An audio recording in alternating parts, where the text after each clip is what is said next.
বন্ধুরা, সময় খুব নিষ্ঠুর হয়।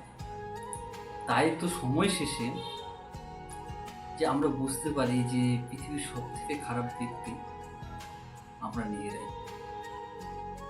সেই জিনিসটাই আমাদের প্রিয় মানুষগুলোই আমাদেরকে অনুভব করিয়ে দেয়।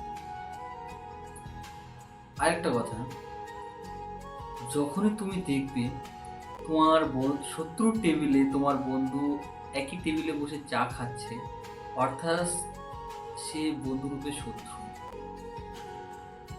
এক সময় ছুরি আর তালোয়ারের মধ্যে তর্ক হচ্ছিল, কে সবচেয়ে ভয়ানক হাতিয়ার।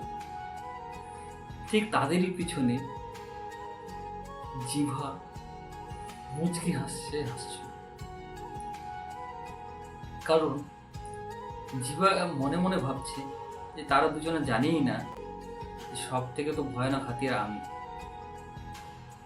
যে আমার মধ্যে হাড় নেই তবুও আমি মানুষকে তিলে তিলে মারতে পারি।